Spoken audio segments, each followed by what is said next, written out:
আমরা মধ্যবিত্তরা কোথায় আটকাই জানেন? মানুষ কি বলবে, এই চারটি শব্দেই আমাদের জীবন থেমে যায়। আমরা চাই স্বাধীনভাবে বাঁচতে, কিন্তু সমাজের চোখে নিজের প্রতিটা সিদ্ধান্ত মেপে চলি। কেউ চায় চাকরি বদলাতে, কিন্তু ভাবে মানুষ কি বলবে। বেকার বসে আছি, কেউ চায় প্রিয় মানুষকে ভালোবেসে বিয়ে করতে, কিন্তু ভাবে পরিবার কি বলবে, আত্মীয়রা হাসবে না তো। কেউ চায় নিজের মতো একটু সময় কাটাতে, নিজের মতো পোশাক পরতে, নিজের মতো পথ বেছে নিতে, কিন্তু থেমে যায় এই ভয়ে, মানুষ কি বলবে।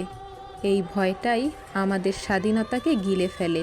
আমরা বাঁচি, কিন্তু নিজেদের মতো না। মানুষের জন্যই জীবনটা পার করে দেই।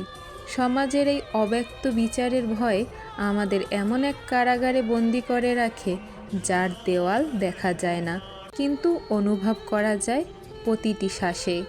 আসলে কেউ তেমন ভাবে না আমরা কি করছি, কেমন আছি। তবু আমরা প্রতিটি সিদ্ধান্তে সমাজের অনুমতি চাই। অথচ যারা বলে মানুষ কি বলবে, তারা নিজের জীবনে আমাদের জন্য এক মুহূর্তও ভাবে না। এই হলো আমাদের ট্র্যাজেডি। আমরা বেঁচে থাকি, কিন্তু নিজেদের মতো নয়। আমরা হাঁটি, কিন্তু অন্যের চোখ মেপে হাঁটি। আমরা ভালোবাসি, কিন্তু ভয় পাই মানুষ কি বলবে। একদিন যখন সাহস করে এই চারটি শব্দকে পাত্তা না দিতে শিখব, ঠিক তখনই আমরা সত্যিকার অর্থে বাঁচব নিজের মতো, নিজের জীবনের জন্য।